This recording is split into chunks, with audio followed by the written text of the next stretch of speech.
guys, this is the Lovin Dubai show. It's Monday morning and we had a big show for you today. We spoke about the UAE will reopen its embassy in Beirut, how Emirates is literally the best airline and why, and also is Coldplay the top destination for proposals? It seems like it.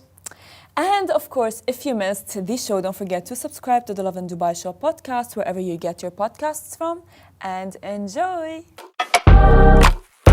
Good morning, Dubai. Welcome back to the Lovin Dubai show on this beautiful Monday morning. Thank you so much for tuning in. As always, our top story for you today, the UAE will reopen its embassy in Beirut following the president's call. As well, Emirates becomes world's first Autism certified airline. The ruler of Dubai turned up at the 1 Million Summit. And as well, say yes, at Coldplay, the top proposal trend for 2025. Oh my days, I laughed, I cried. In today's rapid weather report, I think it's highs of like 23, 24 degrees with sunny conditions kicking off from about 10 a.m.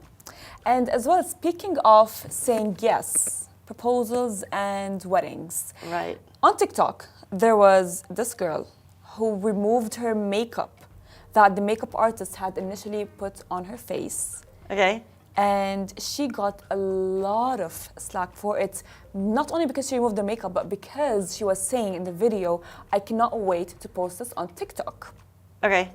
And people So she posted a video taking off her wedding makeup before the wedding, saying, I can't wait to post this on TikTok. So she wasn't happy with the makeup that the lady had done for her, and she posted that online. Yes. Okay. And the talk is, she could have said that when the makeup artist was done with her makeup. Not only that, it's like, why would you say, I cannot wait to post this on TikTok and then post it months later? So is this turning into this like TikTok drama situation? Yeah, it's not TikTok drama, it's real drama. No, it's TikTok. It's like people drama. I think like the people don't care so much what celebrities are doing anymore. It's what people are doing on TikTok. That's the drama that we live for. This is like, sounds like a pretty good example of that. So I don't know, like I don't know the full story, but I would find it really hard to tell someone, like, you know, when you go to get your hair done, doesn't matter what it looks like, I'm saying thank you and I'm tipping. I know. Right? Yes. I'm like, thank you so much. By the way, I am exactly the same because I'm a people pleaser and I just cannot say something like, oh yeah, I don't like it, like redo something, However, I wouldn't be like, oh yeah, I'm gonna be doing it and I cannot wait to post this on TikTok. It's like the threat, kind of like passive aggressive. It's like she knew that it would get, but what type of reaction are you trying to get? And so this is the makeup artist, and what did she say? Yes, she's saying that, like initially when she did her makeup, the bride wanted some changes and she changed it. And then she told her like, oh yeah, I love it, it's amazing. Right? Yeah, I don't know, but I think makeup artists and hairstylists should know that sometimes we say we like things when we're not sure. Yeah, I know. And it's okay to change your mind after. It's okay, that's fine. But what's not fine, I think, for me, is to be like, I cannot wait to post this on TikTok because she knew that she has a good platform, right? And it's like, what are you trying to do? Like, are you trying to... What are you trying to do? Exactly, because like, it's like, maybe people would assume that she is gonna be deteriorating the attention on the makeup artist negatively, right? Oh, because did people know that she did her makeup? Yes. Oh, then that's not nice. Exactly. And that's why she is getting a lot of hate and mean comments of like, why is she saying this now? Why didn't she, fine, let's say she wants to post it on TikTok. Why didn't she post it like the moment she didn't like the makeup? Why did she wait 2 months? What's the reason? Well, she was getting married that day, so she was busy. Fine. Let's say the next day or the next week, then she had her honeymoon, and then the photos arrived in, and then she had to do the thank you letters. Then she's like, oh, there's this really great TikTok. That's mean that I thought I needed to post. I don't know. I think it's like the perfect example of TikTok drama. And then this person chimes in, and then because you don't really know what happened on either side. That is too mature, but that's too mature, you guys. But let's think about it this way: is that people are saying she could have said something. Like, you paid for that makeup artist to do your makeup, right? And she is for the wedding. And you want to tell me that you were okay with paying that much amount of money for you to get out of the makeup chair and not like your makeup and remove the makeup? Loads of people take the makeup off after. But then you don't post about it, right? Like, it's just, you don't want to say anything to the person. 100%. So you don't say it, but then you just don't post it later. I think it's totally fine to like I wish I could be more of a person and say, I don't like this, I don't like that, but genuinely I'd be like, yeah, thanks so much. But maybe not my wedding day, I'd probably be a bit pushier. I don't know. See, that's fine. Like, you can remove your makeup, right? You can remove your makeup, you do it yourself, all of these things. Maybe you want to make a video about it, to document it for your big day, but what's not okay, in my opinion, is saying, I cannot wait to post this on TikTok. That's not okay. It's not okay. You know what was better drama than this? Dubai Bling. Watched over the weekend. Oh my God. They literally arrived to a location with the, it's so dramatic, but I love it. Give me the tea, because I have seen some snippets and shots on TikTok as well, of course. TikTok. Joanna, the newest cast member, she's fighting with LJ. I saw. And it's a lot. So initially they're best friends. No, they used to be friends years ago, but when they came onto the show, there was a split. For another day. But for another day. Serious, drama. You're there for it. Yeah, that's real drama. This will be gone by tomorrow, and hopefully the makeup artist reputation isn't harmed, and this lady has a lovely, happy married life. Okay, let's jump into our top story of the day. Well, Emirates becomes world's first autism certified airline. Well, in a groundbreaking move, Emirates has officially become the world's first autism certified airline. And this certification, set to be completed by 2025, is aimed at enhancing the travel experience for passengers with autism and sensory sensitivities. Emirates is working in partnership with the International Board of Credentialing and Continuing Education Standards, or IBCCES, to train over 30,000 of its cabin crew and ground staff. This extensive training will help ensure that passengers with autism and sensory needs are fully supported throughout their journey. Well, the airline's new initiative comes in response to the growing demand for more accessible travel. And according to recent data, a staggering 78% of families with children on the autism spectrum have expressed hesitance about flying. Emirates' move also supports Dubai's ambition to become the world's most accessible destination. And as well, by becoming the world's first autism certified airline, Emirates is setting a new global standard for the aviation industry, ensuring that air travel can be enjoyed by passengers of all abilities. The airline plans to introduce new services and standards for passengers with autism by 2025. Which is not that. It is 2025, so it's happening this year. I think it's a great move by Emirates. I know people who've travelled with people with special needs before, with multiple airlines, and not to stamp on any other airlines. But even now, Emirates seems to be the preferred airline to travel, because the cabin crew are just so helpful. They're planning to do more training, but I feel like the Emirates crew seem to be trained to help people with special needs above all others, and they already seem to be the preferred, so this will just make them the best in class. 100%. I love the fact that it's going to be inclusive for everyone, which, by the way, is very it's going to make everyone feel like they are welcomed by Emirates, and it's flying is for everyone. And as well, as you said, Emirates cabin crew train like they are in the army. I am not joking. They know everything. They know how to detain someone who should be detained. They know how to stop any misconception, anything wrong that would go in the aircraft. They just know how to even put a fire down, which I know is for the safety of passengers. Put a fire out. Yes, they know how to. They actually do train to do that. So I think this is all for the, which is what makes Emirates the #1 top airline in the world. Really, truly. Yes. I had a situation a while ago, and I was on a plane, and it's a bit personal, so I won't go too deep into it, but the Emirates crew on that flight were so personable, but also empathetic, and so caring and so kind, and went above and beyond to help me. And I just got off the flight, and I was just they were so great. Checking in on me every now and then to see if things are okay. And as I was getting off the flight, made sure that I had the help that I needed. And I could not fault them, but also asking the professional questions, check what had happened before and after the situation. So it was just Emirates crew. You don't get the praise that you deserve. They are top tier. They are top tier. But guess what's top tier as well? I don't know, but of course we know that Lebanon has a president now, and UAE is set to reopen its embassy in Beirut following the president's call. Now, the UAE embassy in Beirut is set to reopen following a phone call between President His Highness Sheikh Mohammed bin Zayed Al Nahyan and Lebanon's new elected President Joseph Aoun. So on Saturday, His Highness Sheikh Mohammed extended his congratulations to President Aoun, wishing him success in leading Lebanon and achieving the aspirations of its people for development and stability. The UAE President expressed hope for a strong partnership between the two nations aimed at boosting regional security and stability. Now, of course, we know that both leaders for sure agreed to take the necessary steps to reopen the embassy in Beirut. And by the way, this happened after like years from like Michel Aoun's, the former president, and as well it's going to be signifying a new chapter in diplomatic relations between the UAE and Lebanon.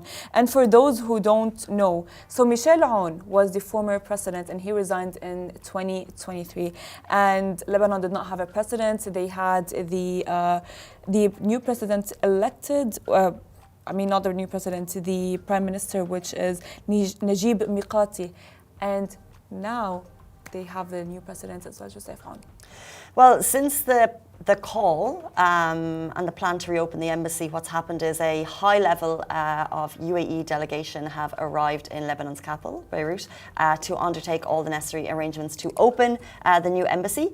And in a statement, the MOFA affirmed that the reopening of the embassy reflects the long-standing ties between the two countries, the UAE and Lebanon and its people. The ministry emphasised the UAE's unwavering position towards Lebanon's unity, national sovereignty, and territorial integrity, as well as its support for the brotherly Lebanese people. I really do.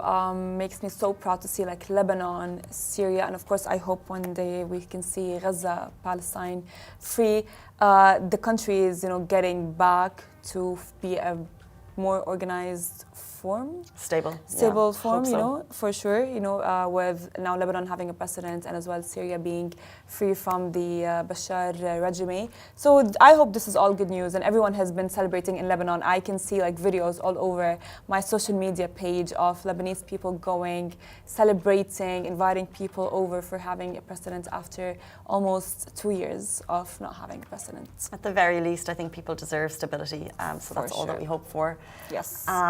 Okay, let's jump into our next story of the day. The ruler of Dubai turned up at the 1 billion followers summit. So imagine you're giving a speech to hundreds of your peers when the ruler of Dubai turns up midway and then his team kind of ask you to continue. So this is all happening behind me and beside me at the 3rd edition of the 1 billion followers summit taking place in Dubai right now. It's a 3-day event, a 3-day experience, bringing together the world's top creators and industry experts. Well, it's had 15,000 attendees and featured speakers like Tucker Carlson, Mohammed Al-Abbad, the founder and CEO of Amar, Jay Shetty, Zach King, and many more. Now, this event is proof that creators are thriving in Dubai, and it had one very special guest over the weekend. Yes, it did. You can see the videos behind us. So you know what happened? So as His Highness walked in to the auditorium, the entire group congregation burst into applause. But it seems that the ruler didn't want the attention on himself. So what happened was the groups kind of said, continue. But everyone at every point burst into applause. And in what world really does that happen, that you can really feel the admiration and respect that people have? So the man who was giving the speech on stage, he kind of just like stopped and he was smiling. And it wasn't just you smile because the president is walking in. There's such a genuine respect for the leadership of this country, because we all know how blessed we are for the opportunities that this country gives us, and it comes from the strong leadership. And it just really, you can sense that when everyone just claps but smiles and means it, you can feel that they truly mean it. For sure, and as well, I think that people really do love His Highness because everyone is aware of what he had, done for Dubai and the country as a whole, right? And I mean, this is why, we know now Dubai is the safest city for specifically women, which is really amazing. And it's one thing that people look for everywhere they go. If I was there and speaking and His Highness comes in, I think I'd be I would shake. I would literally have I wouldn't be able to speak. I would be words are not coming out of my mouth. Sorry, I need to go or something. I would freak out. But as would I. But this is a truly interesting event because it's got the top creators from all over the world, like we said, Zach King, Tucker Carlson, all in town, and they will see the kind of thriving hub that we have here for creators, and more to come. This was the 3rd edition of that. But speaking of audience in applause, how could we speak today on this show and not discuss Coldplay?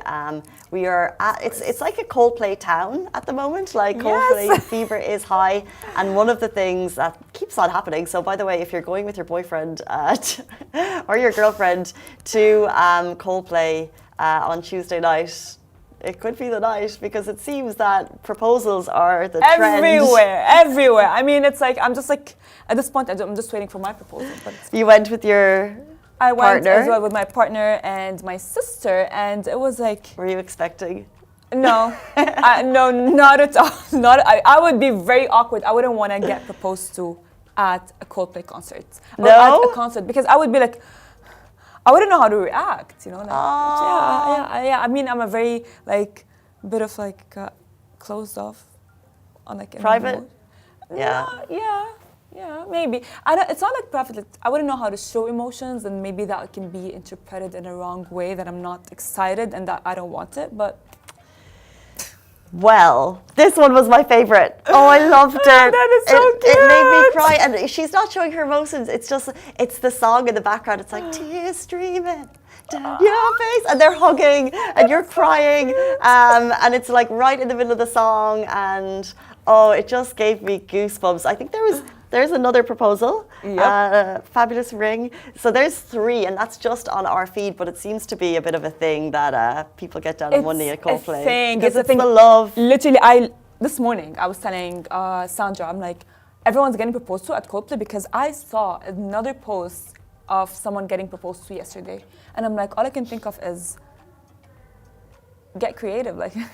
No, it's so lovely. I know. I mean, it's although you're not the only person. No, you're not the only person, because we've posted 3, hundreds of thousands of views. So a lot of people are loving it.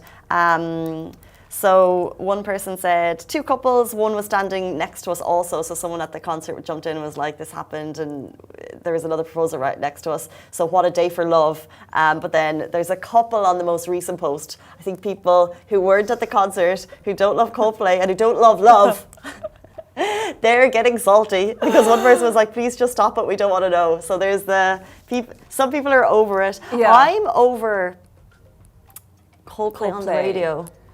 Really? It's too much in the last few days. It's too much. I know. Because I love the songs, but I don't need to hear them every second. Yeah.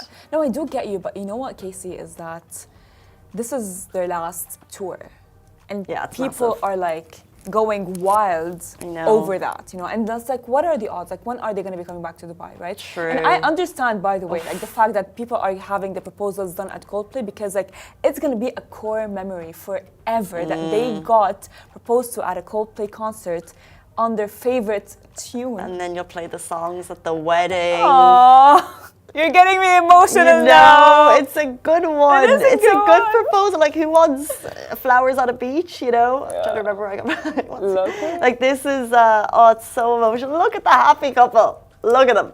Well, you know what? I take that back. Maybe I should have been proposed to. I take that back. You missed your shot. You missed your shot. 2025. Mister. You missed your shot, mister. All jokes aside, massive shout out to the event organisers. I think, like, in the days leading up to Coldplay, it was, we said this before, it was as though people didn't know how a concert would run. There were so many questions. Like, everyone had questions about what was happening at Coldplay. However, from what I've heard, the buses have been an ultimate success. If you're going down to Coldplay, get the shuttle buses. Taxis a little bit trickier, a little bit of queues there. It seems to be super easy getting in. Arrive early so you can get your goggles. Yes. Any other tips for people attending on Tuesday? I went to the concert, and one thing that me, my sister, and my partner said is that it is perfectly organized. Really? You know, it's not like the chaos that you would expect it. I've been to concerts before, and there would be chaos. You know, like, you would think that the artists say that they're going to be coming at 8 p.m., but they would not show up till like 10 p.m. For example. Not Chris and the gang. Not at all. Chris, I mean, Hearts to you. For being on time. For being on, like, they were like specifically on time, and it was perfectly organized. There were securities everywhere, and yeah, it was not like the chaos. One tip that you give people going on Tuesday? One tip is enjoy, have fun, arrive Take shuttle early. buses, says Massa. But it's sold out because my sister again. She's going again. She's going again on Tuesday, and I'm thinking. Excuse Massa, you're not going twice if I haven't been at all. Yeah. No, she is going twice. Scrounger. She is going twice. So Marah. How is she going twice? She is going twice because her friends didn't have a ticket for the 11th, and she did not want to say no to them, so she got a ticket with them. How'd she get a ticket? Like, I tried to enter the third day. I don't know. I've tried multiple times online. I don't know. By the way, she's really lucky because like she got us tickets for like the 11th. And as well, she got tickets for the Tuesday one, the 14th. And I'm just like thinking like, mashallah, like, I don't want to jinx her, but like, how lucky can you be? Because I remember till this day when we were in line for the, pre-sale tickets and everything, and I didn't get one, and I didn't want to talk to anyone. I just like went to the pantry, sat by myself, and my mom kept on calling and calling, and I'm like, why is my mom spamming me? I don't want to talk to anyone. And my sister called, I'm like, yes, Marah, what do you want? Then she's like, I got a ticket! And I'm like, what? And I remember screaming that day. It's like when you walk in the chocolate factory getting the golden ticket. So literally.